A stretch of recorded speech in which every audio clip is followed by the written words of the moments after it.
Messieurs les ministres, monsieur l'ambassadeur, chers intervenants, chers invités tunisiens et amis de la Tunisie, bienvenue, marhaba bikom. Je me présente, Hanan Tita, présidente de la TUJ France. Au nom de l'association, merci d'avoir répondu présent si nombreux à cette 23e édition du Forum de la TUJ en sa journée parisienne. J'espère que vous avez pu profiter de cette première grande partie de la journée. Aujourd'hui, nous avons souhaité partager avec vous une réflexion autour du sujet de la relance à travers différentes industries, à travers le développement sectoriel ou le nation branding. Nous espérons que vous avez pu apprécier, comme nous tous, toutes ces belles histoires durant les Tunisian Success Stories et découvert avec émotion les lauréats de Adventure.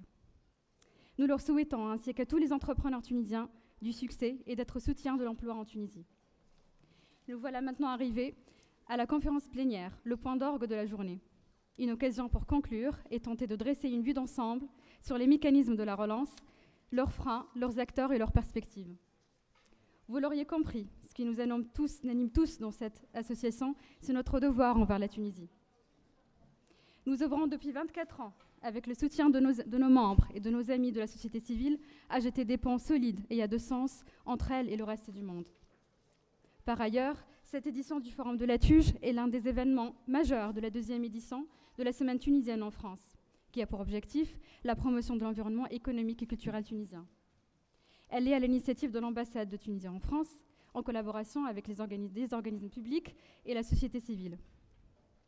Je vous invite vivement à consulter le site de la semaine tunisienne, www.semaine-tunisien.fr, pour tout connaître du programme. Mais je sais déjà vous dire que la Tunisie a joué hier son premier match de hockey sur glace. Je profite de cette tribune afin de vous parler de d'autres activités et projets qui tiennent à cœur à notre association. Outre le volet débat et carrière bien représenté aujourd'hui, nous accompagnons nos amis, étudiants, élèves et de prépa et lycéens dans la découverte de la vie académique, l'aventure étudiante et le monde professionnel. L'objectif est de leur donner l'envie, l'espoir et faire croître de belles ambitions. Aujourd'hui, pour appuyer cette envie de développer des initiatives sociales, la TUJ travaille sur le projet d'une fondation qui œuvrera pour soutenir financièrement les étudiants et élèves tunisiens de grandes écoles en Tunisie, en France et ailleurs, et pour promouvoir les initiatives de l'économie sociale et solidaire. D'ailleurs, nous espérons que ce projet participera à l'amorce de la culture de mécénat et de fondation en Tunisie. Un tel projet est exigeant en termes d'investissement humain et financier. Nous voudrons faire que la contribution à cette fondation soit ouverte à toutes les personnes physiques et entreprises. Et pour vous encourager, les dons versés à la future fondation ATUJ pourraient être soumises à la défiscalisation. Nous comptons sur votre soutien, alors n'hésitez pas à venir nous voir au cocktail pour en savoir plus. Avant de donner la parole à M. Wilfeli, porte-parole du gouvernement et ministre auprès du chef du gouvernement chargé des affaires économiques, pour ouvrir la séance plénière, permettez-moi de remercier tous ceux qui ont fait de ce forum une si belle journée. Mes remerciements vont d'abord aux parrains du Forum de la TUJ 2014, la BIAT, Banque internationale arabe de Tunisie. Je remercie également toutes les entreprises qui nous font confiance et qui continuent à soutenir l'action du Forum de la TUJ. Merci à nos partenaires associatifs que nous accueillons tous les ans dans l'espace associatif. Merci à nos partenaires médias et plus particulièrement à Express FM. Je voudrais remercier aussi l'Université Paris-Dauphine, représentée aujourd'hui par son vice-président, M. Lies Jouini. Merci M. Laurent Bach, président de l'université, qui nous a ouvert ses portes et nous accueille aujourd'hui dans ses locaux. Merci également à l'Université Paris-Dauphine Tunis, partenaire de cette édition du Forum.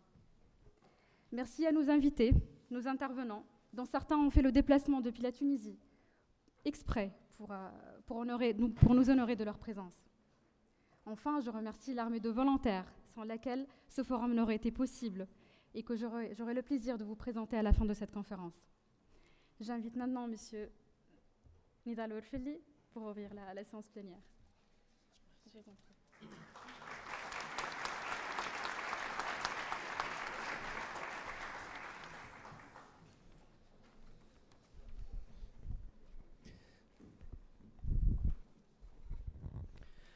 Bonjour à toutes et à tous, merci beaucoup.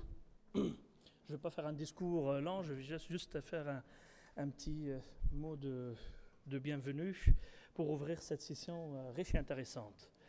Chers collègues, Monsieur le ministre Tawfiq Jlassi, Monsieur l'ambassadeur, Monsieur le vice-président et cher ministre aussi, Célia Sejouini, mesdames et messieurs, bonjour à toutes et à tous.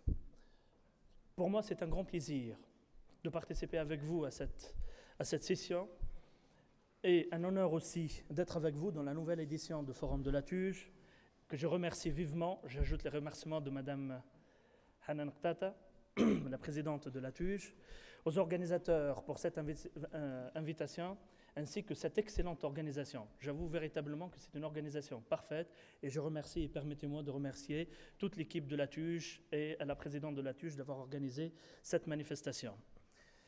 Je saisis également cette occasion pour féliciter la Tuge aussi pour les choix et les thèmes que vous avez choisis. Ces choix et des thèmes de qualité et des débats auxquels j'ai pu assister tout à l'heure à une session très intéressante sur l'approche sectorielle et particulièrement en ce qui concerne le modèle économique et sa vision de moyen et long terme en Tunisie. Permettez-moi d'abord de vous transmettre le message de chef de gouvernement, puisqu'on me présente toujours porte-parole d'avant, alors que je suis en principe ministre en charge de la coordination économique d'abord et porte-parole en plus, de vous transmettre un message de chef de gouvernement qui vous transmet les salutations et de la réussite de la dernière aussi invitation lors de sa présence et de sa visite officielle en France. Et notre présence aujourd'hui, M. Taoufik Jlas et moi-même, on témoigne de l'importance, on témoigne du soutien qu'accorde le gouvernement, notamment aux compétences tunisiennes, en Tunisie ou aussi ailleurs. Je dirais, notre session de cet après-midi, ou notre session de clôture, est une rencontre véritablement très importante, au égard des mutations qu'a eues la Tunisie ces dernières années, et particulièrement ces 3 dernières années. Je tiens juste à préciser que malgré les efforts réalisés à ce jour, c'est-à-dire post-révolution, dans le domaine politique, la stabilité politique fondée sur une démocratie pérenne ne peut se réaliser sans une transition économique et sociale profonde. D'où votre thème aujourd'hui, qui est un thème d'importance vitale pour la Tunisie et qui se situe au niveau des choix et des priorités de ce gouvernement sur lequel travaille aujourd'hui, est un thème très important et auquel on espère avoir cet après-midi un échange fructueux et en bénéficier de cette rencontre. Je vous remercie encore de cette rencontre et je vous souhaite un excellent débat et un excellent échange lors de cette session. Merci à vous.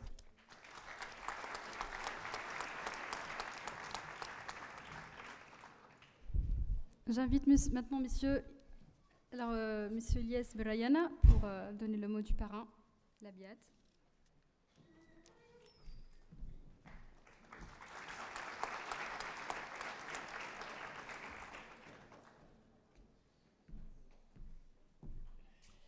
Merci beaucoup, cher Hanan. Je vais essayer d'être bref et aller tout de suite à l'essentiel. En fait, nous sommes très très fiers en tant qu'institution financière, je dirais peut-être première institution financière privée en Tunisie, de parrainer en fait le forum de la Tuge et d'essayer de vous expliquer en fait les raisons en fait derrière cette décision, pourquoi nous avons pris cette décision de parrainer en fait le forum cette année en 4 points. Je pense que parce que la Biat a été toujours, de par son histoire, aux côtés de la Tuge depuis sa création, n'est-ce pas, Ilyes, hein, depuis les premiers forums, nous étions toujours en fait à côté de la Tuge, et c'est pour ça en fait qu'on a décidé de continuer par rapport à ça. Deuxième raison, c'est que nous croyons dans les compétences tunisiennes et nous croyons dans l'apport des compétences dans une entreprise. Depuis quelques années, nous sommes engagés dans une démarche en fait de modernisation de la banque. Et nous avons en fait en notre sein à peu près une trentaine d'ATUGéens et nous serons très très ravis d'en avoir beaucoup plus que ça. Donc à bon entendeur, je vous lance un appel, mais en tout cas nous sommes toujours à la recherche en fait de compétences et nous croyons en fait en l'apport des compétences chez nous. Et nous essayons au-delà de ça de donner aux compétences en fait tunisiennes les conditions en fait d'épanouissement par rapport à ce qu'ils peuvent trouver en fait en Tunisie. Par rapport à tout ça.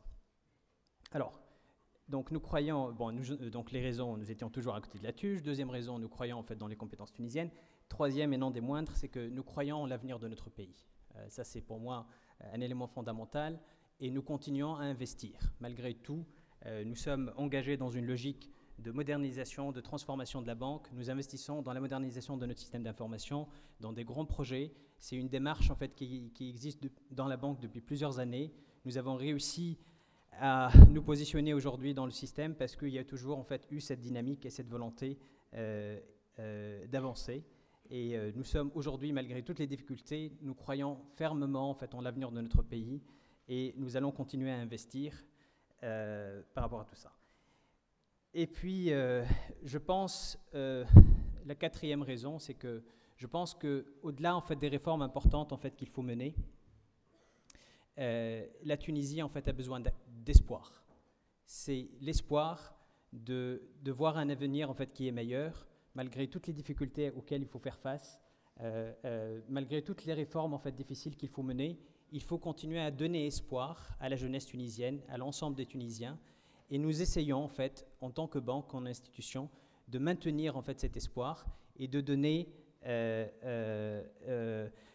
l'occasion en fait, à des compétences en fait, de nous rejoindre et aussi d'essayer de faire notre travail en tant qu'institution financière, de mieux financer l'économie. Ce n'est pas très facile en ce moment, mais nous essayons quand même en fait, de donner le mieux de nous-mêmes par rapport à ça.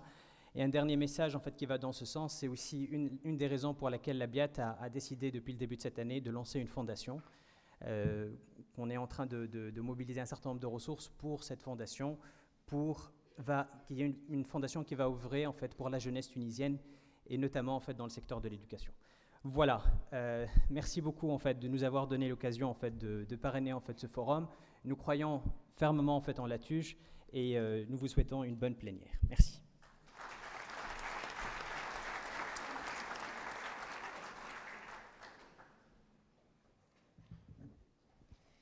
Bonsoir.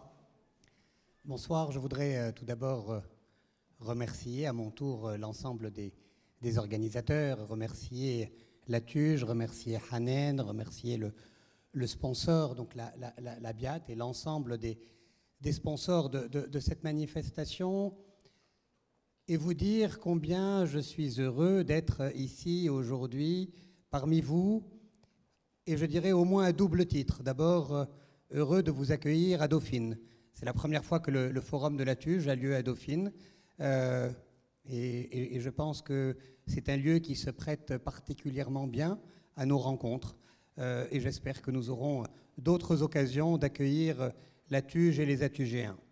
Et puis évidemment, je suis heureux d'être parmi vous en tant qu'ATUGéen moi-même et pour faire un petit clin d'œil puisque l'on a parlé de l'histoire de la TUJ. Il y a 24 ans, 25 ans, au moment où se créait la TUJ, nous lancions un cycle de conférences et j'ai retrouvé dans mes archives 2 affiches que j'ai trouvées intéressantes, qui datent donc respectivement de 90 et 91, je crois. Et les thèmes de l'époque sont finalement très proches des thèmes que nous pouvons encore nous poser aujourd'hui. Et les conférenciers de l'époque sont encore aujourd'hui des personnes, je dirais, clés du monde économique, d'une part, puisque, comme vous voyez, la thématique, c'était la dynamique de la libéralisation économique en Tunisie par quelqu'un qui, depuis, et qui ne l'était pas à l'époque, est devenu directeur général d'une des grandes banques du pays. Et puis, de l'autre côté, un thème plus orienté vers la société civile, les questions que se pose la société civile aujourd'hui, légitimité et légitimation du pouvoir dans le monde arabe, pour ne pas dire en Tunisie, on restait quand même prudent à l'époque, dans le monde arabe, et notre conférencier n'était personne d'autre que Ayaz Ben Achour, et je n'ai pas besoin de préciser qui est Ayaz Ben Achour, ni le rôle qu'il a pu jouer au cours des derniers mois. La TUJ a donc toujours été présente sur les thèmes qui comptent, et pas seulement sur le plan économique. Les forums de la TUJ n'ont pas été que des lieux de rencontre entre personnes qui cherchent un emploi et entreprises qui cherchent à recruter. Ça a toujours été un lieu d'échange, de débat intellectuel. Et je suis heureux donc, pour ma part, de contribuer aujourd'hui à ce que notre échange de ce jour soit, une fois encore, un lieu où, sans langue de bois, on s'interroge sur les perspectives de la Tunisie en matière de relance, en matière de dynamique économique. Alors, permettez-moi de revenir rapidement sur les derniers mois ou les dernières années en Tunisie, les sources même de la révolution. Transparence suivante, s'il vous plaît. Alors, la révolution est née, vous le savez, ce n'est pas une innovation majeure, hein, de la faillite d'un modèle, un modèle qui a été incapable de distribuer la croissance et qui a été incapable de distinguer, de mettre en avant la dimension individuelle, la dimension sociale et la mettre au moins sur le même plan que celle de la dynamique macroéconomique et celle de la croissance. Un système qui a laissé sur le bord du chemin 25% qui a laissé sur le bord du chemin les diplômés, un grand nombre de diplômés du supérieur qui aujourd'hui se retrouvent sans emploi, et on aura l'occasion d'en parler tout à l'heure, qui a laissé sur le bord du chemin une bonne partie de la population, tout simplement parce que, et j'aime bien cette citation d'Edmund Feltz, on a empêché, finalement, on a étouffé la dimension entrepreneuriale, les possibilités, la créativité d'une masse de jeunes Tunisiens en les bloquant dans leur développement, et ceci tout en recevant les satisfecits internationaux, parce que sur le plan macroéconomique, il y avait une croissance, il y avait une réussite apparente qui cachait un désarroi sur le plan social. Alors, ce sont nos intervenants qui auront l'occasion de revenir sur cette thématique, mais je voudrais très rapidement, transparent suivant s'il vous plaît, vous montrer des choses qui me semblent extrêmement parlantes et qui sont notre réalité aujourd'hui en Tunisie. Des inégalités territoriales et sociales qui sont aujourd'hui fortement clivantes, et dans la carte que vous avez devant les yeux, plus la couleur est sombre et plus l'avenir est sombre. Au cours des dernières années, au cours des 10 dernières années ou des 15 dernières années, le taux de pauvreté a diminué dans l'ensemble, mais les différences entre les villes et les campagnes se sont accrues. Le taux de pauvreté est aujourd'hui 7 fois plus élevé dans les campagnes que dans les grandes villes, alors qu'il n'était que de 4 fois en 2000. Il y a des régions entières aujourd'hui qui sont devenues des trappes de sous-développement. Et on a besoin aujourd'hui, en Tunisie, d'une politique de relance qui permette de mettre en œuvre une croissance qui soit cette fois-ci non pas une croissance en termes d'agrégat, mais une croissance qui soit réellement inclusive, qui soit réellement partagée. Slide suivant, s'il vous plaît. Alors, et le suivant, s'il vous plaît. Voilà. Alors, on parle souvent de la fameuse courbe en J qui va représenter, en fait, la croissance possible en fonction du taux d'ouverture, en fonction du degré de démocratie dans un pays. Et aujourd'hui, la Tunisie est finalement au creux du J, là où vous voyez le gros point rouge. Nous sommes sur le chemin de la démocratie, et ça a un coût. Et ça a un coût en termes de croissance, et on est en train de le payer. Mais ce que cette courbe nous dit, c'est que si l'on s'y prend bien, eh bien, il y a des possibilités de rebond extrêmement importants, et que nous avons donc la possibilité, demain, d'avoir une croissance bien supérieure à ce qu'elle pouvait être par le passé, et bien mieux partagée que ce qu'elle pouvait être par le passé. Évidemment, c'est une croissance qui ne viendra pas toute seule, et nos invités aujourd'hui vont justement, je vais les solliciter, je vais les interroger sur la stratégie de relance. Qu'allons-nous faire? Quels sont nos atouts? Quel modèle de développement pour la Tunisie pour justement emprunter ce chemin de croissance vertueux? Alors, permettez-moi de vous présenter nos invités aujourd'hui. Je vais les présenter dans l'ordre dans lequel ils vont intervenir. Alors, Antonio Nucifora, qui est l'économiste principal de la Banque mondiale pour la Tunisie, au sein de la région Moyen-Orient et Afrique du Nord. Il est basé à Tunis et il est arrivé en Tunisie peu de temps avant la Révolution. Il supervise les travaux de suivi macroéconomique et de conseil stratégique. Et il a été professeur invité à l'université de Catane en Italie. Il est titulaire d'un PhD d'Oxford et d'un master d'économie de la London School of Economics. Et il nous parlera tout à l'heure, il nous présentera la vision qu'il a des atouts et des perspectives et des défis qui sont posés aujourd'hui à la Tunisie. Après lui, alors vous l'avez déjà entendu d'abord parce qu'il nous a accueillis il y a quelques minutes, mais parce qu'il est aussi intervenu dans une autre table ronde au cours de cette journée, Nidal Werfeli, qui a été professeur et directeur d'études à l'Institut national des sciences et techniques nucléaires et qui en 2013 a été nommé au poste de secrétaire d'État chargé de l'énergie et des mines auprès du ministre de l'Industrie et est devenu ministre chargé de la coordination et des affaires économiques dans le gouvernement Jama'a en janvier 2014.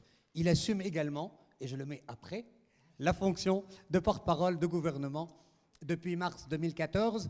Et c'est en tant que ministre, et non pas que porte-parole cette fois-ci, qu'il interviendra pour nous dire, et là-dessus je voudrais qu'il aille droit au but, quelles sont les priorités aujourd'hui du gouvernement.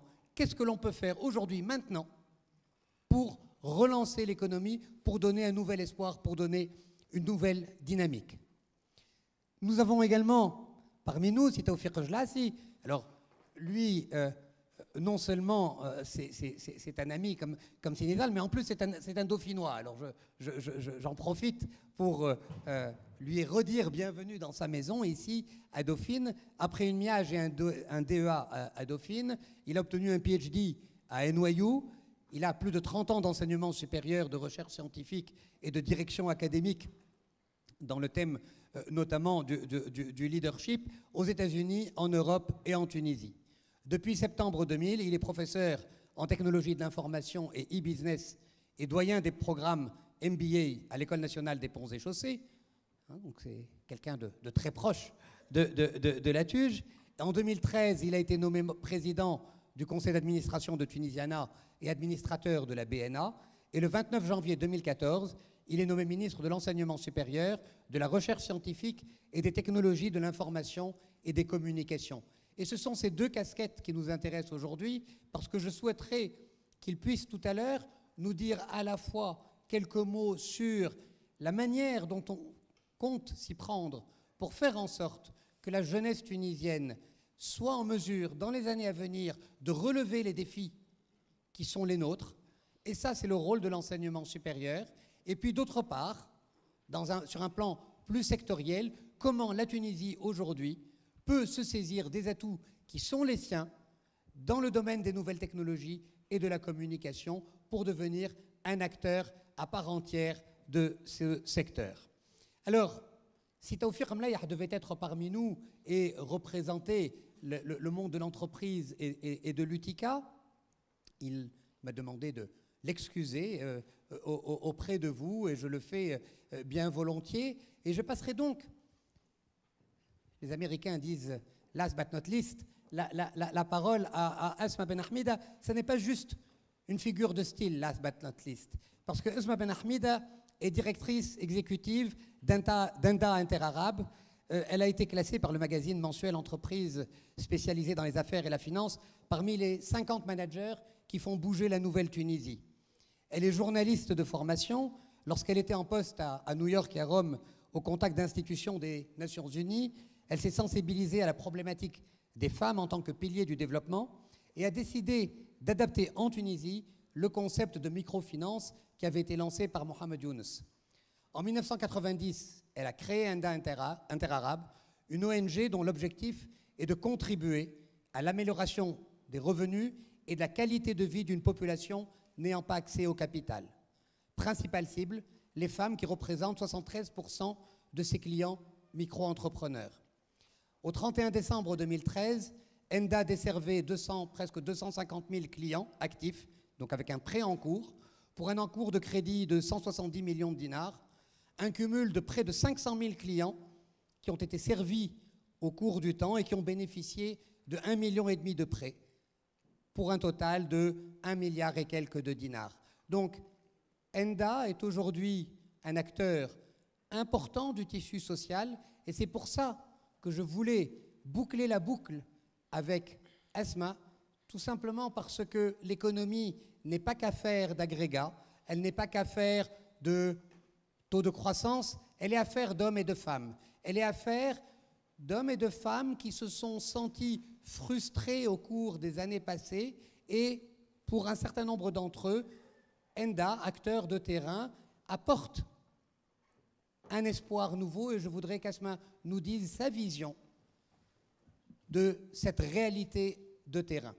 Et pour ma part, je suis très heureux d'être administrateur d'Enda parce que j'ai découvert et Enda et Asma à cette occasion et je trouve que c'est une aventure formidable et je tenais à le dire. Alors, je passe la parole à Antonio et voilà, les slides sont déjà là, je crois. Non, ce ne sont pas les bons.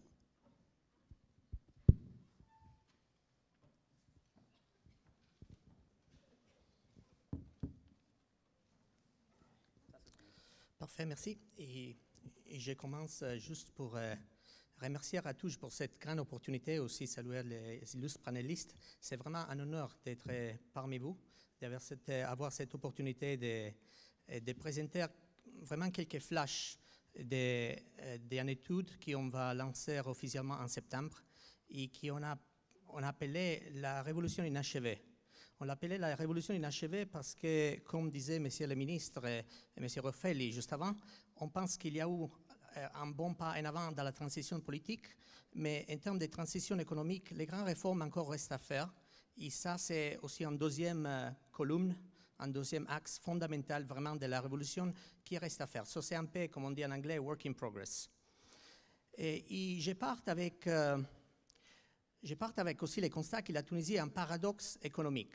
Et je pense qu'on est tous d'accord, d'un très fort potentiel économique qui malheureusement peine à se concrétiser. Moi, j'ai toute une liste de rapports de la Banque mondiale qui dit la Tunisie a un potentiel énorme, la Tunisie a un potentiel énorme, mais ce potentiel jamais arrive à se concrétiser.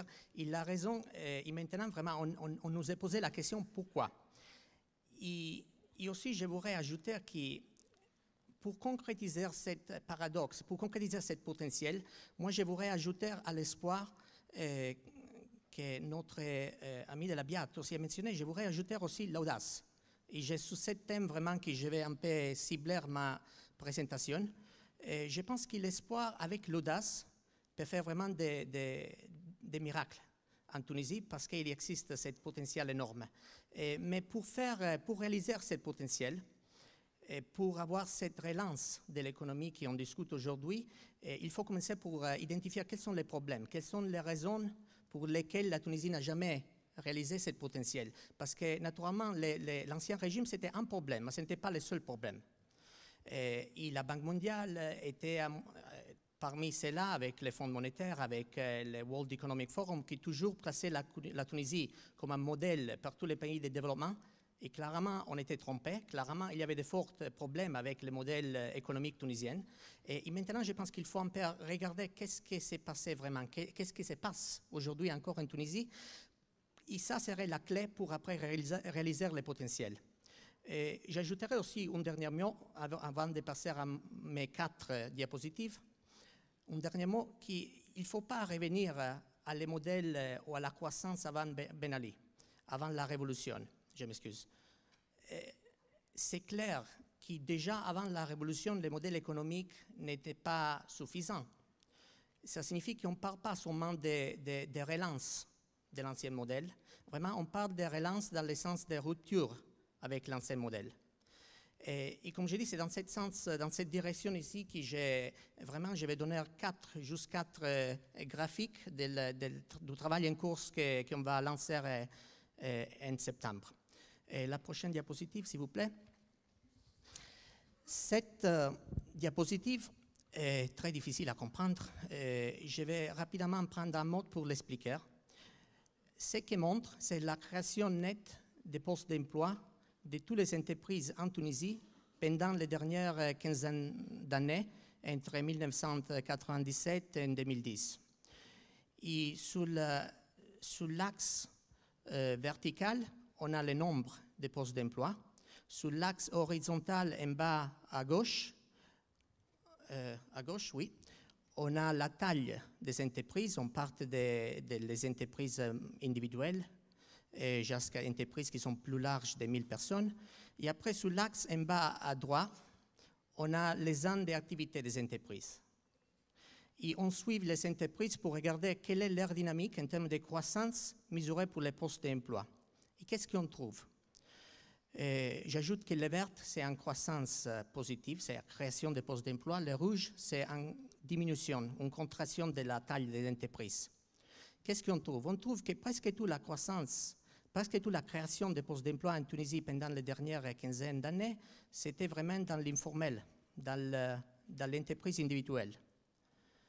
On a très peu de création de postes d'emploi dans les petites et moyennes entreprises et aussi dans les grandes entreprises. Presque rien. Il y en a aussi des entreprises qui vraiment créent un peu d'emplois dans les premières douzaines d'années, mais après, on a une certaine stagnation. Et moi, je vais être vraiment provocateur pour dire ce qui est étrange un peu de la dynamique des entreprises en Tunisie est qu'il y a très peu de création d'entreprises. Il y a très peu d'entreprises grandes qui augmentent. Il y a aussi très peu de sorties, très peu de morts de l'entreprise. Il y a vraiment une certaine stagnation. Et moi, j'ajouterais, parce que je ne le montre pas ici, mais c'est dans ce rapport que j'ai mentionné, la révolution inachevée, que cette figure, cette graphique, ce n'est pas les mêmes quand on regarde même le Maroc ou les autres pays qui sont un peu plus dynamiques. Au contraire, ce qu'on trouve est une certaine concentration de les barres vertes vers les centres de la distribution et pendant plusieurs années, 4, 5, 6 années d'activité. Il y a tous ces entreprises qu'en anglais on appelle les gazelles, qui partent très vite et ont cette grande réussite avec une forte création d'emplois dans les premières 3, 4 années d'activité. Cela un peu manque en Tunisie. Et il faut se demander pourquoi. Moi, je ne vais pas répondre à cette question, mais naturellement, c'est une question clé parce qu'il faut changer cette dynamique pour arriver à la croissance, à la création de postes d'emploi. Si on peut passer à la prochaine diapositive.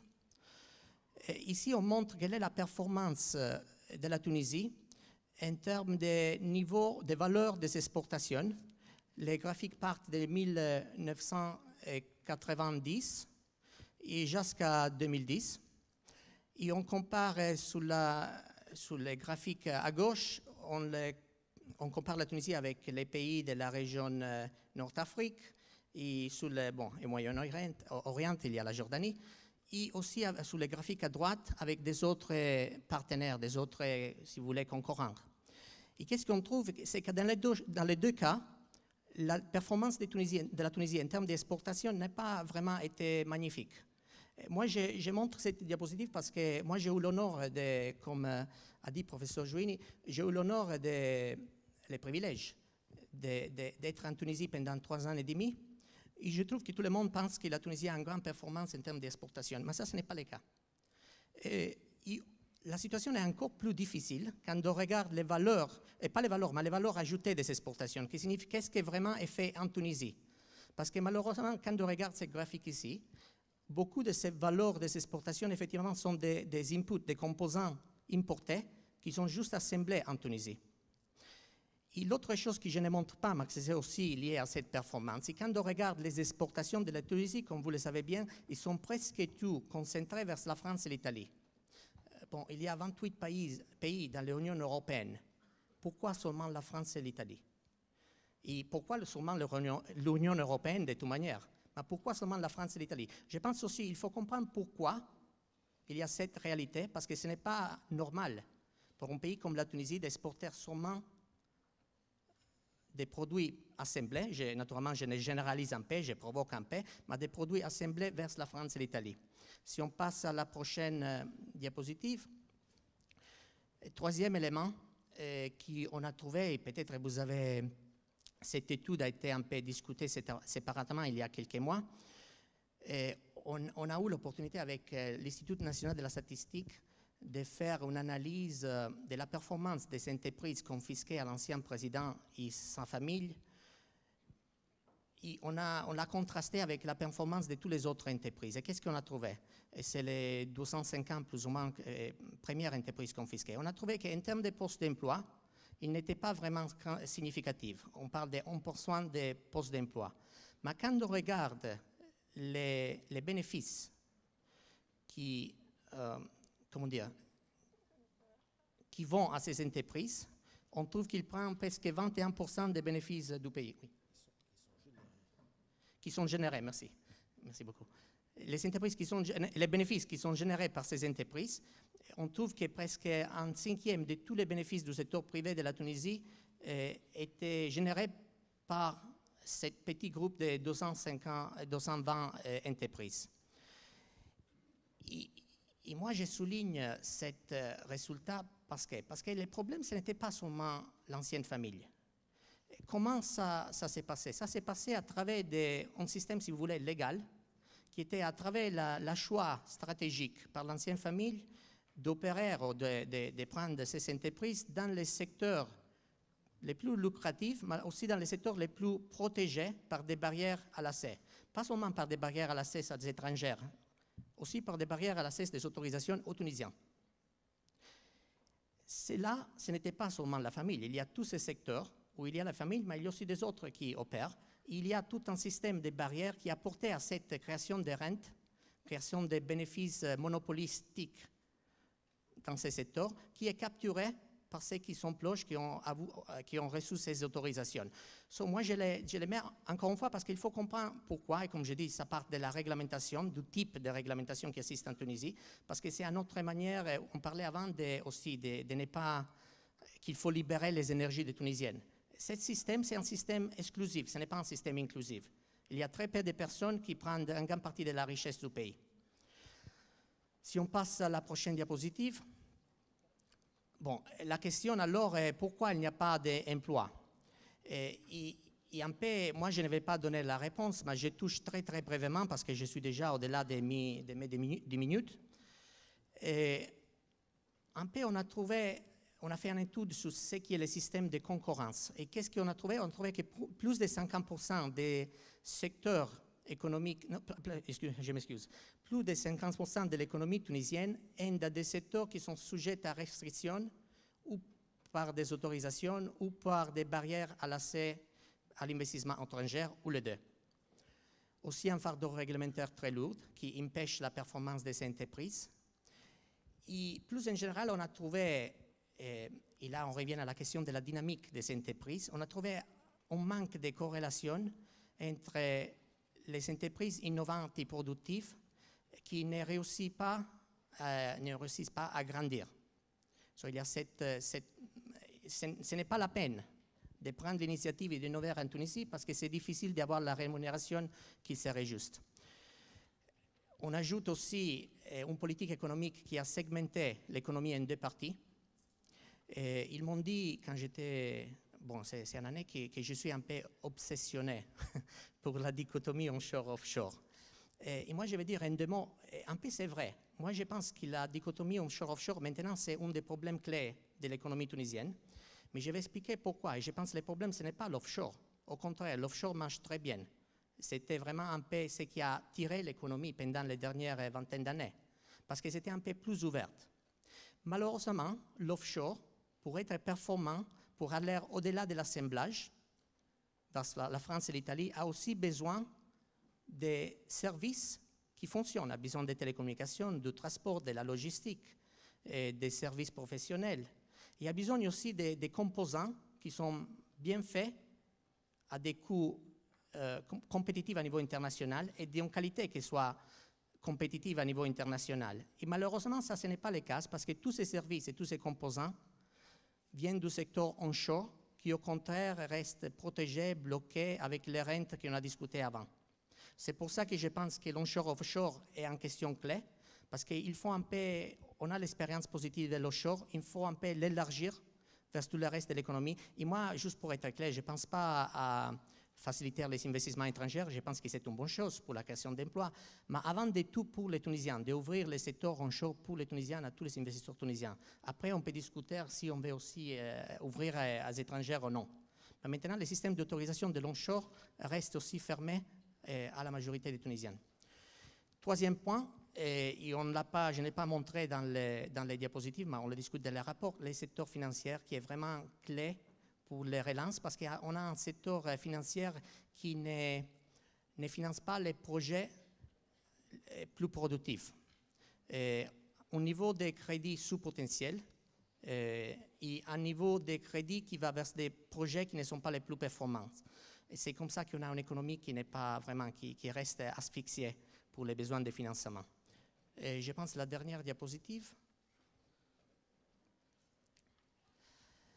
Bon, l'espoir est permis.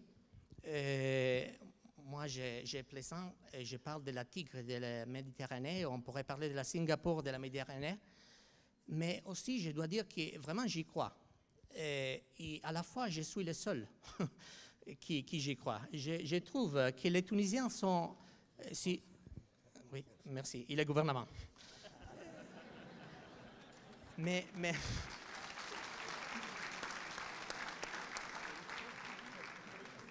merci. Moi, je trouve quelque chose que je trouve un peu joli, si vous me permettez. La révolution a montré...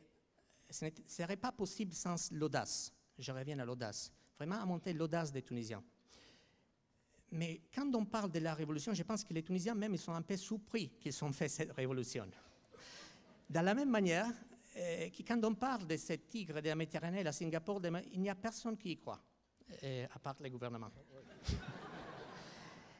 Et je pense qu'au contraire, il faut vraiment avoir cette ambition, parce que la Tunisie a tous les atouts pour aller au-delà de l'Italie, au-delà de la France. Ce n'est pas facile, il faut avoir une stratégie, il faut avoir un programme, mais c'est tout à fait possible. En anglais, on dit « within reach ». Et le potentiel est vraiment énorme. Je pense que vous avez un dialogue national qui parle de quel sera le nouveau modèle, quels sont les grands défis. Moi, j'ai signalé quelqu'un qui on trouve être important, mais ce sera naturellement pas pour nous, ce sera pour les Tunisiens à discuter, à identifier. Mais naturellement, je souligne, ce n'est pas facile. Il y a, je pense, deux risques significatifs. Premièrement, l'ancien modèle était basé sur les privilèges. Et ça signifie qu'il y a des lobbies, il y a des personnes qui bénéficient de ces privilèges. Et ça va ralentir les processus de changement. Il faut vraiment, encore une fois, être audace, avoir l'ambition qui est possible de changer et améliorer pour tout le monde cette création de richesses. Deuxième, et cela vient le deuxième aussi de ma permanence, mon privilège d'habiter en Tunisie, les Tunisiens sont très pacifiques, ils croient beaucoup dans le gradualisme, les pas à pas. Malheureusement, dans ces cas ici, le pas à pas est, je pense, mortal. C'est pour ça que je reviens à la question de l'ambition et de l'audace. Il faut vraiment être déterminé et mettre la barre très, très en haut pour après pouvoir achever ces changements de modèles. Et il y a plusieurs réformes à niveau international, je ne vais pas les discuter maintenant, qui montrent que tout cela est possible. Et comme je dis, la Tunisie a tous les atouts nécessaires pour achever cela. Encore une fois, l'espoir est permis. Il manque l'audace, il faut avoir l'audace. Merci.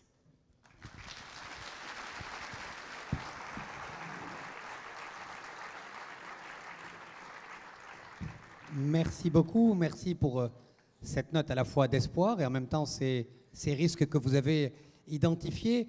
Il faudrait que cet espoir, pour une fois, se concrétise, parce que vous aviez commencé votre intervention en disant que à chaque rapport, on lit que la Tunisie est un pays prometteur.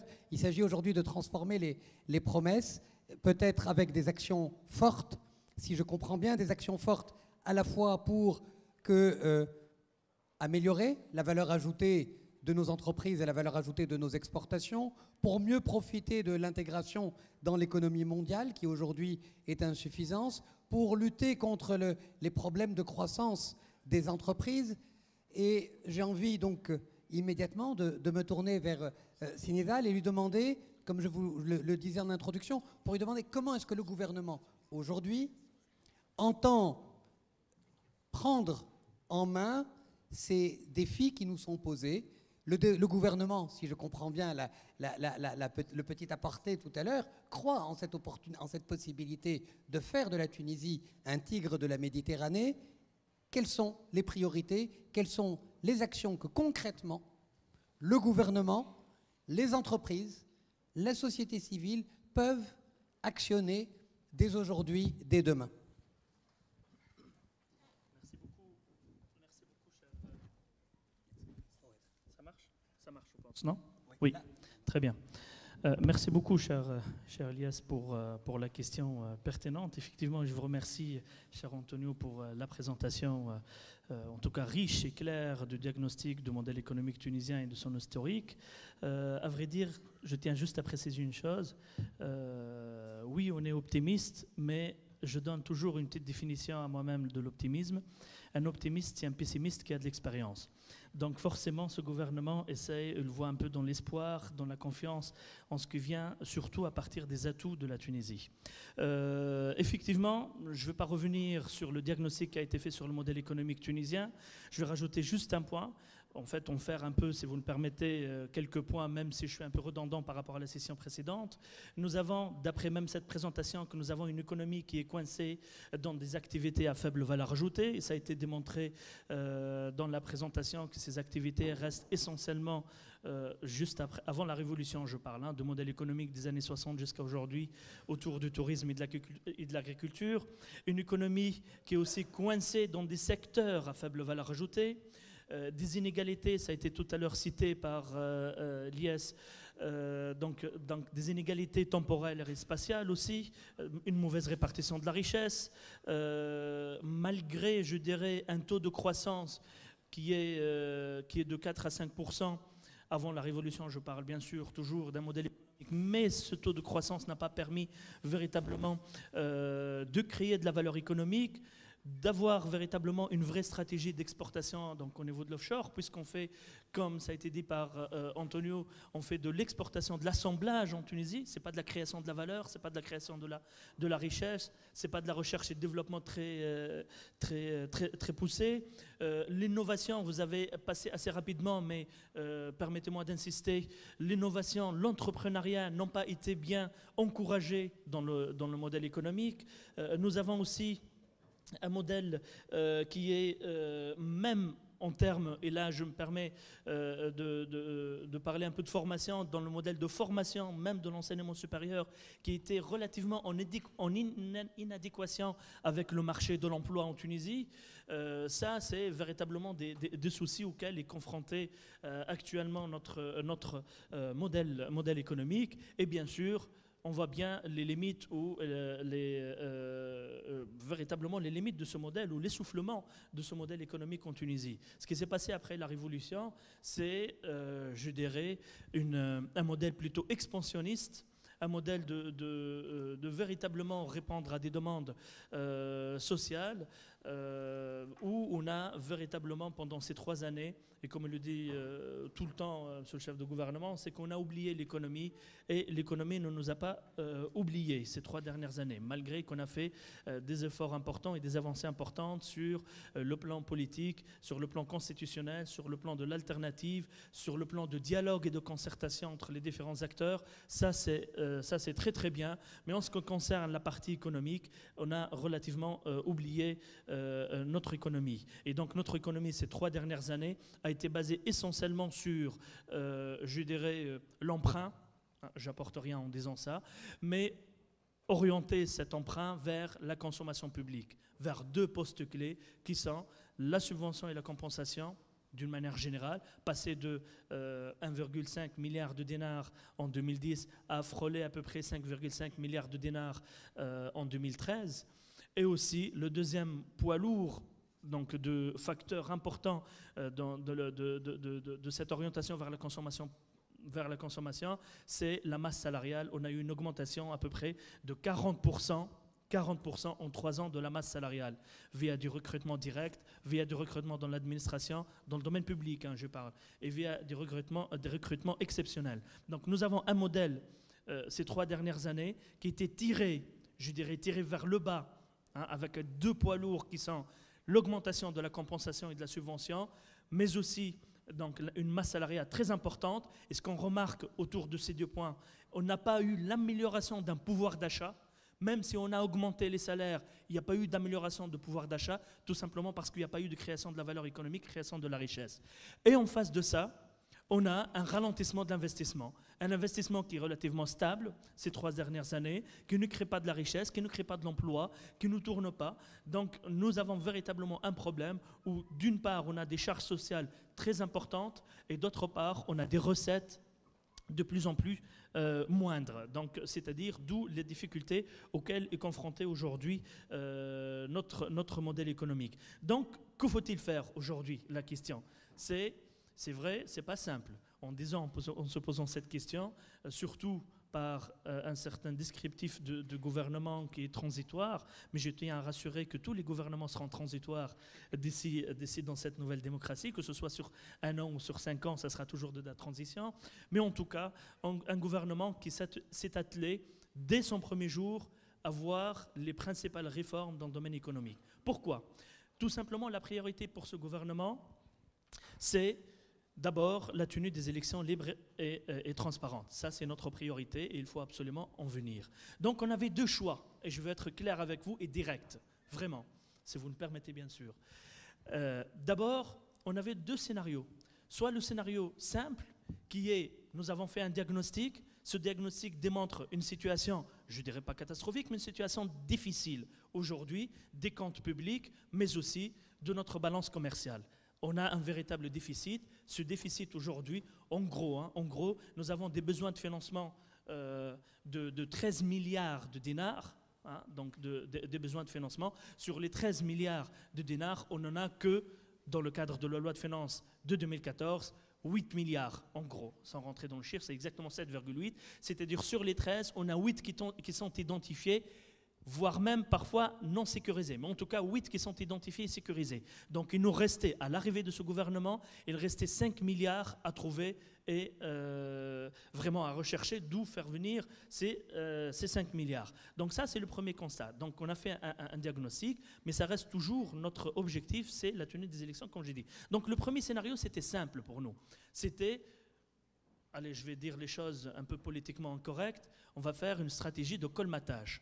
C'est-à-dire avec une bonne diplomatie économique, des bonnes relations à l'international, une bonne relation avec les bailleurs de fonds et les institutions internationales, une fenêtre intéressante de coopération internationale, on arriverait, et après quelques mesures, je dirais pas d'austérité, mais quelques mesures un peu claires des dépenses de l'État, on arriverait à gérer les 5 milliards ou à trouver les 5 milliards qui restent. Deuxième scénario, c'est de dire aujourd'hui, oui, on va trouver les 5 milliards, ça n'a pas aucun problème. Mais par contre, que va-t-on faire ou que va faire la Tunisie en 2015 Il ne faut pas y aller très loin. D'où on va avoir les financements de nos besoins. Comment on va se développer? Quel est notre modèle économique? Quels sont les principes fondateurs de notre modèle économique? Se pose une question un peu plus dans l'année 2016-2017 où on va véritablement dans des situations relativement difficiles et de tout banqueur, je pose toute la volonté pour le prochain ministre des Finances, où il doit rembourser les prêts qui ont été engagés depuis 2010-2011 jusqu'à aujourd'hui. Donc on va véritablement dans un scénario difficile où il faut réfléchir sur les actions concrètes à très court terme, mais aussi les réformes structurelles et des projets structurants de la relance économique. Hélas, et après concertation avec l'ensemble du gouvernement, le choix était de prendre le deuxième scénario. Le deuxième scénario qui est un choix qui est basé essentiellement d'abord sur 3 principes et j'aimerais vous le partager. D'abord, c'est le consensus, la participation avant le consensus. C'est-à-dire aujourd'hui en Tunisie, on ne peut pas, il faut le savoir, que c'est ça en fait les règles de la démocratie. On ne peut pas imposer des actions ou des instruments ou des outils ou un modèle.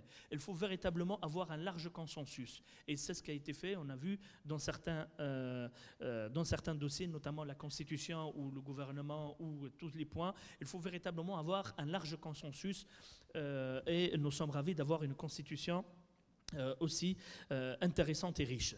Deuxième point, la participation, le consensus, mais par contre, le principe de partage de responsabilité. Le gouvernement est en charge et il est responsable de ses actions, et est responsable de modèles de développement et de modèles économiques, mais par contre, il n'est pas le seul responsable. C'est que tous les acteurs sont responsables, donc c'est le principe de responsabilité. Et par conséquent, lorsqu'on s'est engagé sur le deuxième scénario, il y avait 4 principes fondateurs. Le premier, c'est de la relance économique. Le premier, c'est, par contre, ça n'a pas été beaucoup cité dans la présentation de M. Antonio, c'est l'investissement privé qui n'a pas été véritablement encouragé dans notre modèle économique. Donc, principale action, c'est le retour ou donner confiance aux investisseurs à revenir et à investir. Donc, le cœur de la croissance de notre économie, ça va être l'investissement et particulièrement l'investissement privé. Deuxième point, qui est principe fondateur, c'est je dirais l'amélioration de la gouvernance. Vous savez très bien de tout ce qui s'est passé. On vient d'avoir un chiffre exact, presque de 1/5 de l'économie était coincée, clôturée autour d'un nombre d'acteurs très restreint. Donc revenir sur la question de la gouvernance des entreprises, la gouvernance de l'administration, la gouvernance publique, tout ça, il fallait le revenir. Troisième point important aussi, principe fondateur de cette relance, c'est le retour de confiance. On ne peut pas aujourd'hui relancer notre économie sans avoir confiance en notre marché. Donc, il y avait tout un travail qui a été mené de retour à la confiance, notamment à travers la diplomatie et les visites d'État de monsieur le chef de gouvernement auprès des institutions internationales, voire même des pays amis et frères, qui étaient véritablement là pour leur donner la nouvelle image, parce qu'il y a toujours cette peur de venir en Tunisie. C'était véritablement très important d'avoir ce retour de confiance. Et quatrième point, et c'est le quatrième point, le principe fondateur, c'est la compétitivité et la productivité. C'est de remettre le chemin, de remettre le train sur les rails en termes de productivité et en termes de compétitivité de nos entreprises. En gros, c'était les 4 principes fondateurs sur lesquels le gouvernement s'est attelé à les développer pour relancer l'économie. Merci beaucoup. Merci pour cette présentation à la fois extrêmement synthétique et brossant les grandes lignes de l'action gouvernementale. Si vous permettez, je voudrais que tout à l'heure on puisse revenir, après avoir passé la parole à tout le monde, sur les différents points que vous avez mis en avant. L'investissement, oui, mais concrètement, comment ? Est-ce qu'il faut refondre le code des investissements ? Est-ce qu'on y travaille ? Quels sont les grands axes en la matière ? Améliorer la gouvernance, j'ai tendance à croire, on parle sous d'autres cieux et pas très loin de nous ici, de choc de simplification. Est-ce qu'il n'y a pas des choses très concrètes à faire aujourd'hui en la matière, qu'il ne faille pas des semaines et des semaines pour la moindre procédure ? C'est une énorme perte de temps, d'énergie, de moyens aujourd'hui qui est consacrée à de la procédure plutôt qu'à de la production. Et puis la confiance. Le gouvernement a fait un énorme travail en la matière, des visites d'État, des contacts à très haut niveau. Et aujourd'hui, il s'agit de transformer cette confiance. Vous avez créé la confiance. Comment la transformer ? Comment la transformer en projet concret ? Et donc, j'aimerais qu'on puisse revenir là-dessus. Mais en attendant, je passe la parole à Sita Oufir. D'une part, on parle d'investissement, on parle de secteur à forte valeur ajoutée économique. Et je crois que le secteur des TIC est très probablement le premier d'entre eux. Et donc, j'aimerais avoir votre avis, Monsieur le Ministre, sur cette question. Et puis ensuite, le deuxième point, comment ne pas désespérer la jeunesse ? Comment faire que notre jeunesse, demain, soit un acteur à part entière du développement de notre pays ? Comment est-ce que l'enseignement supérieur peut sortir de la trappe dans laquelle il s'est enfermé en produisant de plus en plus de chômeurs, et comment est-ce que l'on peut aujourd'hui reconnecter la formation et les objectifs que vous nous signaliez, c'est-à-dire l'investissement, la création d'emplois, la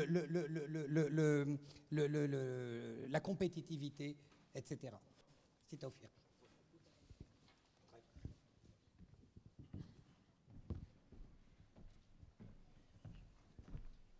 Merci Elias. Je n'ai pas de transparent comme Antonio et Esma, mais je vais utiliser le pupitre. Ça me rappelle mes années de professeur universitaire. C'est un plaisir d'être ici pour plusieurs raisons, parce que la TUJ, je connais, je suis membre de la TUJ et j'ai participé notamment avec Elias à plusieurs tables rondes et interventions lors d'éditions précédentes. Et deuxièmement, de retrouver Paris Dauphine, que j'ai quitté il y a 30 ans. Donc j'étais à votre place, assis dans cet amphithéâtre.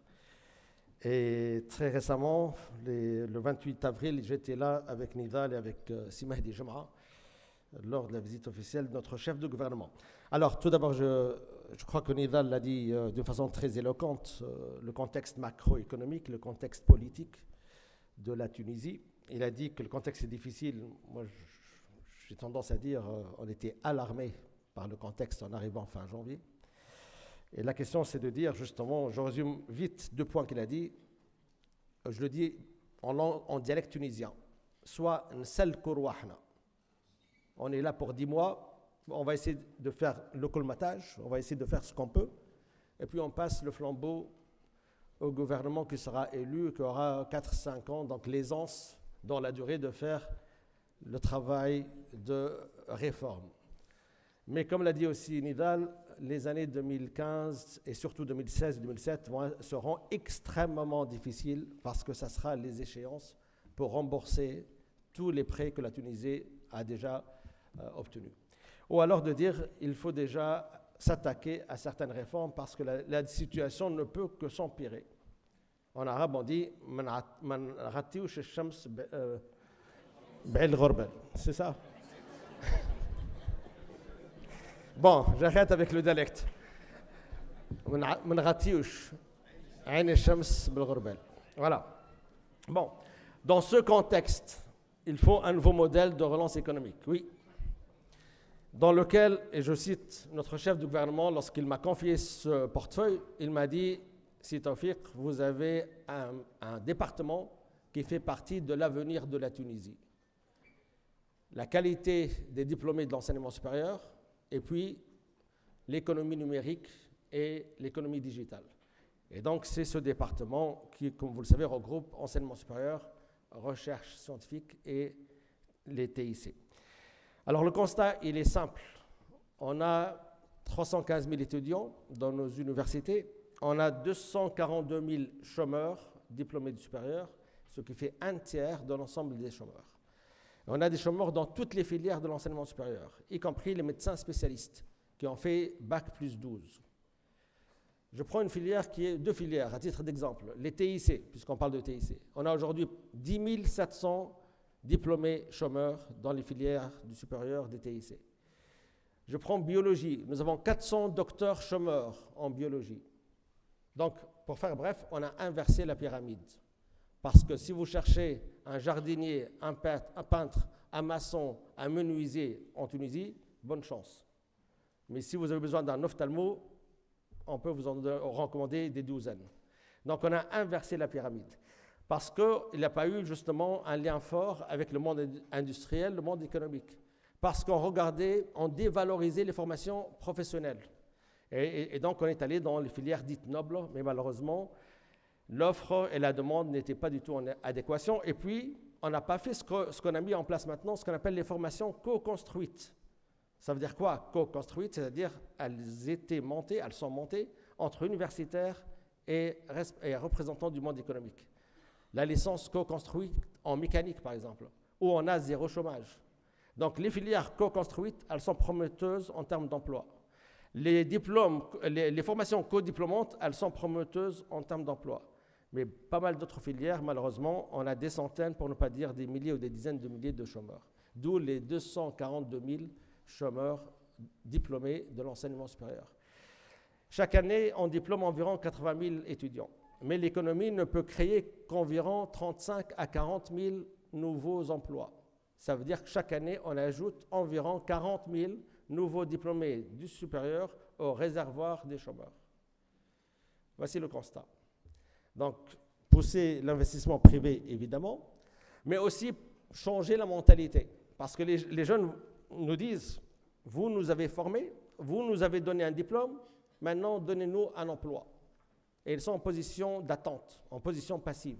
Regardez les terrasses des cafés en Tunisie. Elles sont remplies de jeunes diplômés du supérieur notamment. Donc la question, c'est de dire, plutôt qu'être dans cette position d'attente, essayez de penser vous-même à un projet, à une idée. Vous avez une compétence, vous êtes diplômé, donc vous avez certainement des compétences, un savoir-faire. On veut vous donner la confiance pour prendre cette filière entrepreneuriale. Ça veut dire quoi? On vous donne un espace physique de travail, ça peut être dans un technopole. On peut vous donner la technologie nécessaire. On peut vous financer. On a la banque pour le financement des PME, qui est une banque étatique. Mais ce qui a manqué jusqu'à maintenant, c'était le coaching, l'encadrement, le tutorat. Et on travaille là-dessus. Vous avez peut-être remarqué la signature de l'accord de coopération fin avril avec Agoranov, qui est un incubateur parisien créé par 5 universités françaises. Et donc, la semaine dernière, on avait le directeur général d'Agoranov à Tunis pour concrétiser ce partenariat. Il n'y a pas que cet incubateur. Il y a celui de la Silicon Valley qui s'appelle Plug and Play, avec lequel on va créer à la rentrée des incubateurs à Tunis. Donc, la question, c'est quoi? La question, c'est de dire, plutôt que faire de l'éducation pour l'emploi, et cette attente passive d'un diplômé, il faut aussi passer à un mode éducation pour l'auto-emploi. Et même si on n'a que 5-10% des diplômés qui sont prêts, plutôt que passer leur journée dans des cafés, prêts à tenter le coup, à venir dans ces incubateurs et bénéficier de cet encadrement et de cet écosystème favorable, ça va les occuper, ça va les valoriser surtout, et on espère que parmi ces jeunes-là, il y aura des entreprises, des start-up. Ils vont se garantir un job pour eux-mêmes et ils vont avoir besoin d'autres pour les aider à développer leur start-up. Et ces diplômés pourraient devenir des centres de recrutement au bout de quelques années. Donc, encore une fois, changer les mentalités, changer l'état d'esprit et inclure certaines matières dans certaines filières. Pourquoi dans certaines filières comme d'ingénieurs ou de médecins, on n'enseigne que la médecine ou que les sciences dures? Pourquoi ne pas enseigner l'entrepreneuriat, l'innovation, la créativité, la technologie, les modèles business, etc. Et donc l'idée, c'est inciter dès les études les jeunes à aussi envisager de devenir un jour des entrepreneurs. Je crois que ça, c'est une piste qui nous paraît tout à fait prometteuse. L'ouverture vers l'international. Bon, je vous annonce peut-être certaines choses que vous ne saviez pas. Dans 3 jours, notre chef du gouvernement sera à Berlin. Et sur son agenda, il y a le projet de la création de l'université tuniso-allemande à Tunis. Avec le Japon, nous travaillons sur la création du campus japonais à Burj Sedria, qui va ouvrir en septembre 2015. Avec Cornell University, on a un projet justement pour qu'ils viennent ouvrir une antenne en Tunisie.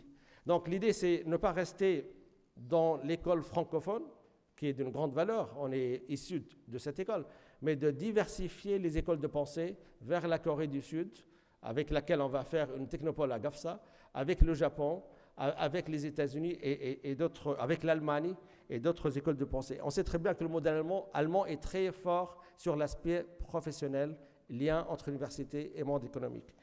Donc cette partie internationale, on l'espère, permettra aussi de tirer vers le haut l'enseignement supérieur. Et puis il y a un grand projet, et là je suis prêt à prendre un pari. J'étais tout à l'heure en réunion avec des compétences tunisiennes en France, et qui me questionnaient sur la réforme de l'enseignement supérieur, que le niveau a beaucoup baissé, c'est vrai. Qu'il y a aujourd'hui des étudiants qui arrivent dans les universités qui n'ont pas le niveau minimal requis. Pourquoi? Parce qu'ils ont bénéficié des 25% au bac. Et on se dirige vers la suppression de ces 25% au bac, 25% des notes qui viennent du lycée, mais qu'on comptabilise pour l'orientation universitaire. Mais la réforme de l'enseignement supérieur, ça fait des années qu'on en parle. Plusieurs gouvernements ont essayé de la faire, mais elle n'a jamais été faite. Et puis on se lamente aujourd'hui que le niveau a beaucoup baissé. J'ai été récemment dans des entreprises à Tunis, internationales. Ils m'ont dit on recrute des diplômés de licence et de maîtrise des universités tunisiennes, mais on le met en complément de formation en langue française. Je n'ai pas dit en anglais, en informatique, en langue française. Un diplômé de licence et de maîtrise. Alors que le français, on commence à l'apprendre dès la petite école. Donc c'est vrai qu'il y a un problème de niveau. Alors la réforme de l'enseignement supérieur, c'est la priorité numéro 1. Mon pari, c'est de la terminer avant décembre 2014 et ne pas la traîner encore davantage. J'en ai parlé il y a 2 jours au chef de gouvernement, j'ai le feu vert et je vais y aller. Et j'ai dit au président des universités, j'ai dit à tous les parties prenantes de l'écosystème, si on n'est pas audacieux, si on ne fait pas la réforme structurelle nécessaire pour l'université, on va avoir toujours des entreprises avec des postes vacants, mais elles ne sont pas prêtes à recruter parmi les diplômés du supérieur. Pourquoi? Parce qu'il y a une inadéquation entre la formation, les qualifications et les besoins du marché de l'emploi. Donc ça, c'est un mot dont nous souffrons. Et le plus tôt, on peut réformer l'enseignement sur plusieurs axes. On a parlé tout à l'heure d'inéquité régionale. Il faut faire la carte universitaire. Deuxièmement, il faut revoir la pédagogie. Maintenant, nous vivons le numérique, les MOOCs, les flipped classrooms, plusieurs nouveaux concepts qui peuvent aider de façon qualitative. Il faut lutter contre la massification de l'université. Il faut revoir et mettre à jour, il faut avoir des programmes de formation de formateurs, parce que peut-être certains enseignants répètent plus ou moins ce qu'ils ont enseigné depuis 10 ou 15 ou 20 ans, alors que le monde a beaucoup changé autour de nous. Il faut revoir l'autonomie de l'université, la gouvernance de l'université, responsabiliser les présidents d'université, les doyens et les directeurs. Pourquoi chaque papier doit arriver au ministère à Tunis et être signé par le ministre? Après tout, ce sont eux qui connaissent le mieux leur région et leur écosystème.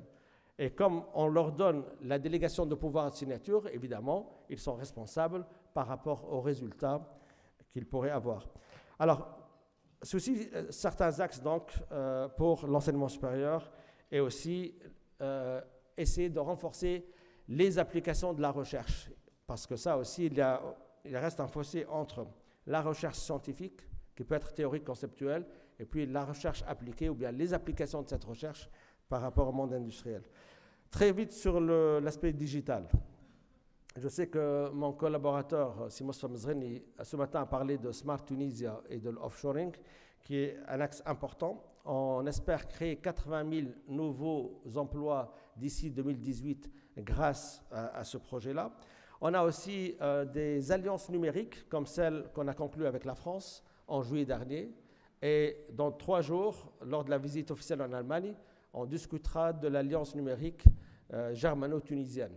Donc là aussi, c'est du win-win, du gagnant-gagnant entre entreprises tunisiennes et françaises ou bien tunisiennes et allemandes dans le domaine du numérique. Il y a aussi l'infrastructure digitale à mettre à jour. Aujourd'hui, le haut débit en Tunisie ne couvre qu'environ 25% du territoire, alors qu'ailleurs, on parle du très haut débit et non pas juste du haut débit. Donc, généraliser justement le haut débit, préparer le très haut débit, commencer les études pour la 4G, qu'on connaît en France, qu'on connaît ailleurs. En Tunisie, nous sommes qu'à la 3G. Création, dynamiser l'informatique au niveau de l'État. Tout à l'heure, je crois que M. Antonio a parlé des lenteurs administratives et d'obstacles à l'investissement, notamment étranger. On va créer un DSI de l'État, un directeur des systèmes d'information de l'État, qui a un rôle transverse pour justement homogénéiser ce qui se passe au niveau des ministères, des administrations, et aussi faire bouger les choses. Il y a eu création du Haut Conseil pour le numérique, dont la première réunion va se tenir très prochainement. Conseil présidé par le chef du gouvernement. La généralisation de la culture numérique, parce que si on veut avoir du commerce électronique, du e-santé, du e-tourisme, etc., il faut aussi qu'il y ait ce réflexe digital et numérique. Et pour notamment le commerce électronique, il faut mettre le e-paiement et le mobile payment en place, parce que le commerce électronique, c'est la transaction commerciale, mais aussi la transaction financière. Et si on ne peut pas payer en ligne, évidemment, je crois que ça restera un frein, notamment à l'international.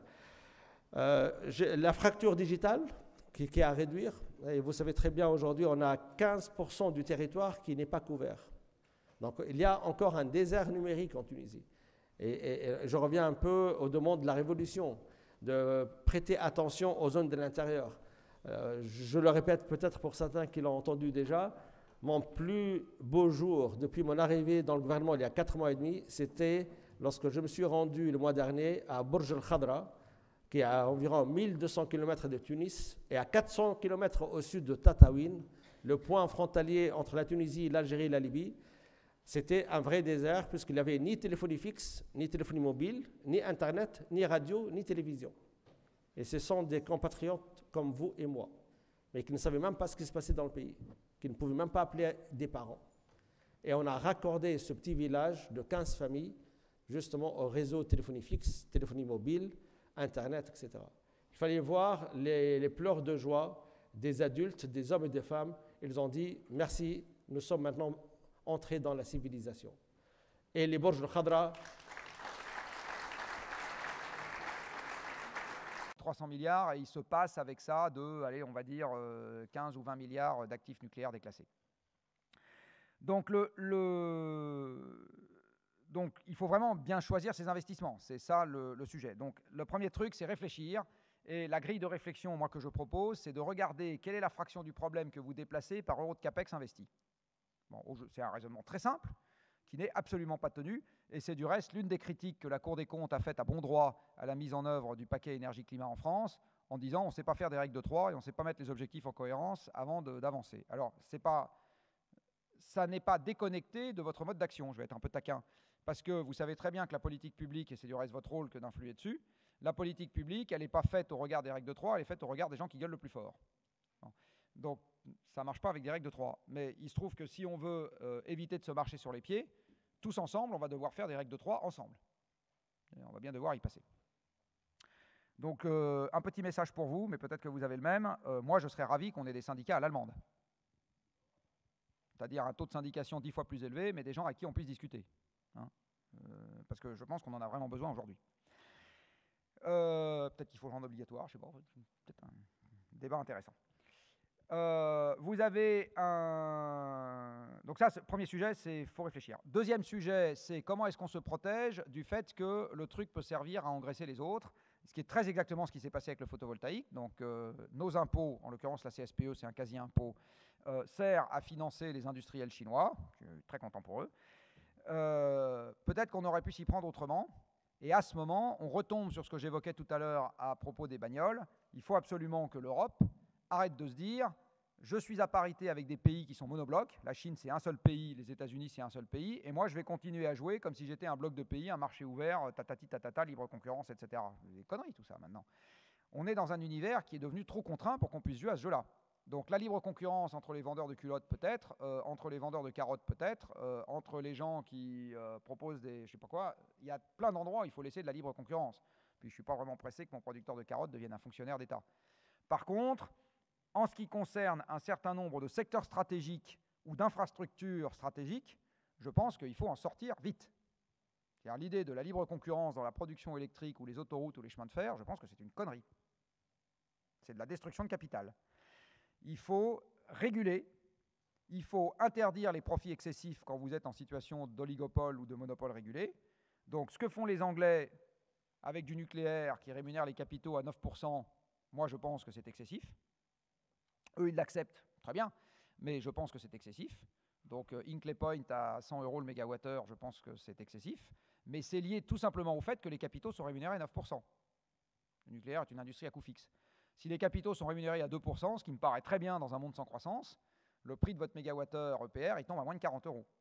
Donc c'est juste un sujet de rémunération du capital, hein, le coût du mégawattheure EPR, hein, c'est juste ça. Donc si on dit à EDF, mon coco, tu vas raisonner avec des capitaux comme si tu devais tout emprunter sur les marchés, c'est évident que le nucléaire pas cher, c'est terminé. Je juste dois mentionner que lorsqu'on a parlé d'un certain nombre de réformes, que ce soit la réforme du système bancaire, de la fiscalité, des entreprises publiques, de la compensation, moi, voilà, j'ai reçu personnellement c'est-à-dire des rapports, des réflexions bien intéressantes transmises aux départements concernés de vous. J'ai reçu 2 présentations, je pense, de réflexions sur la reprise, ou je dirais la relance de Tunisair. J'ai reçu aussi des remarques et des commentaires, ainsi qu'une réflexion d'un groupe ici, de la TUJ, sur la réforme bancaire, de système bancaire. Mais j'avoue qu'effectivement, c'était des réflexions très intéressantes qui ont été transmises, notamment je parle du système bancaire et de la fiscalité au ministre des Finances ainsi que le gouverneur de la Banque centrale. Mais je pense qu'il faut absolument que nous œuvrions ensemble, vous et nous, à mettre en place un cadre plus structuré en termes d'appui, de participation des compétences tunisiennes internationales à ce qui se passe aujourd'hui en Tunisie.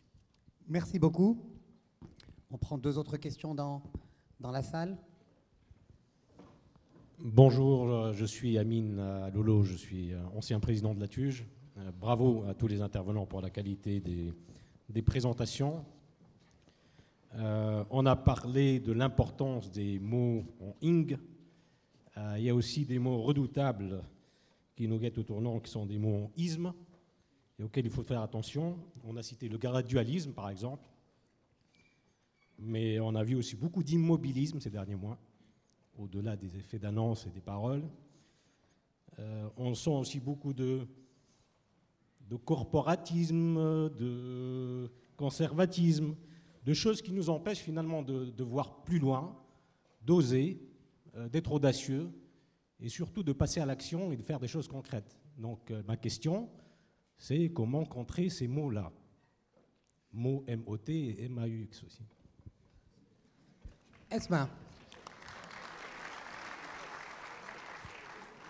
Esma, comment, sur le terrain, votre action de terrain permet-elle, en tout cas de ton point de vue, de lutter contre les mots-ismes?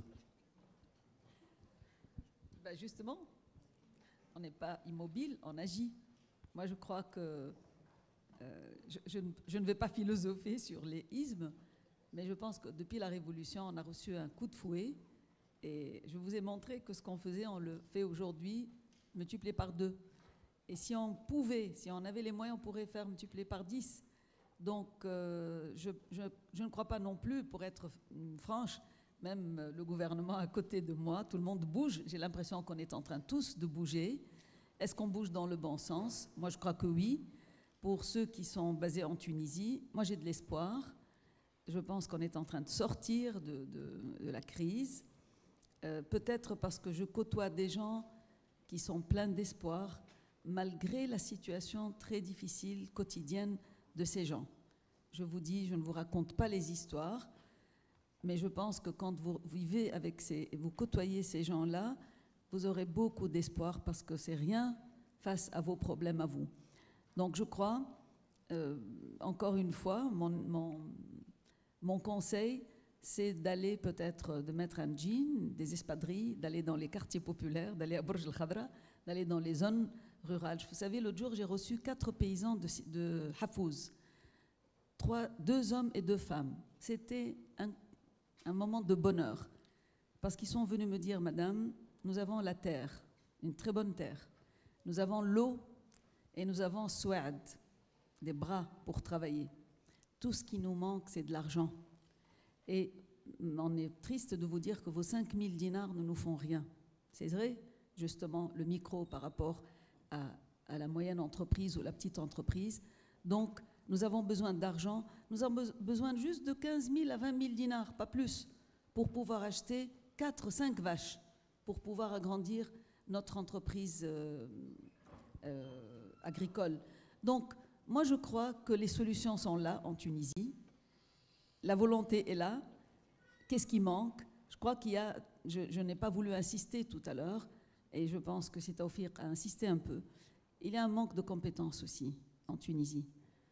Je ne veux pas blesser, mais moi, j'étais comme vous à l'étranger pendant 12 ans, et j'ai décidé un jour de rentrer et de servir mon pays.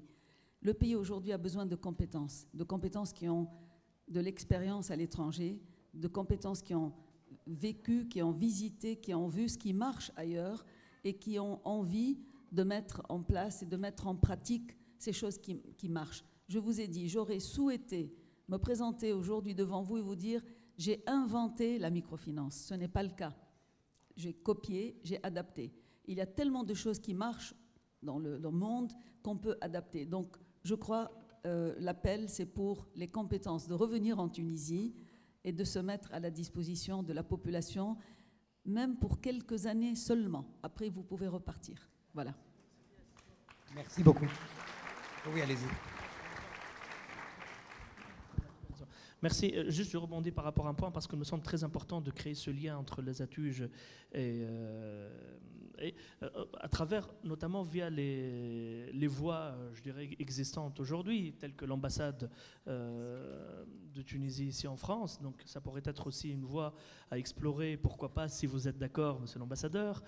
Il y a aussi le représentant de monsieur le ministre de l'enseignement supérieur en Tunisie, c'est Ahmed Frikha, qui pourrait aussi qui pourrait être aussi une plateforme de coopération entre vous, Atugiens, et le gouvernement. Donc il y a véritablement, excusez-moi madame, mais il y a véritablement quelques créneaux sur lesquels on pourrait avancer et structurer une certaine coopération et aide pour notre chère Tunisie, comme vous le faites madame.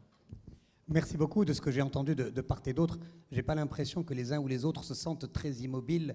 Donc, je ne pense pas qu'on puisse parler d'immobilisme. En revanche, Antonio nous disait tout à l'heure qu'il faut peut-être plus d'audace.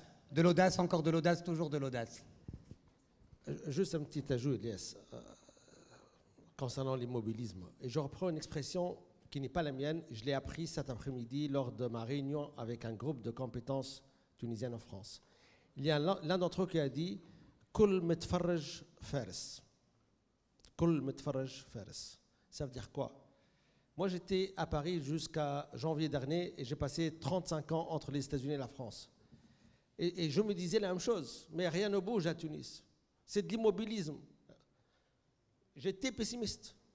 Je peux vous dire, si vous êtes aux commandes, Elias, tu étais, et nous y sommes aujourd'hui pour une petite période, c'est une autre paire de manches. Vous ne pouvez pas imaginer au quotidien la vie d'un ministre à Tunis aujourd'hui. Vous ne pouvez pas l'imaginer. Parce qu'on vous met les bâtons dans les roues au quotidien. Au quotidien. Il faut corriger les erreurs du passé. Il faut gérer le présent. Il faut que la machine tourne. Les examens de fin d'année, les élections des présidents d'université. Et puis, gérer les grèves, gérer les relations syndicales. Et puis, il faut penser l'avenir, réformer l'enseignement supérieur. C'est quoi l'université 2030? C'est quoi Tunisie Digitale 2018? On est au bureau de 7h du matin à 23h, y compris le week-end.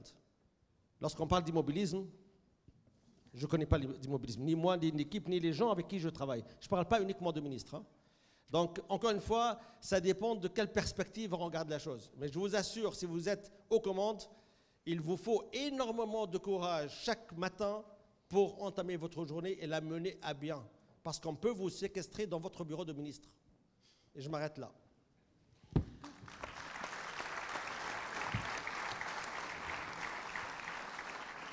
Malheureusement, il va falloir que nous aussi, on s'arrête là parce qu'il est 19h30.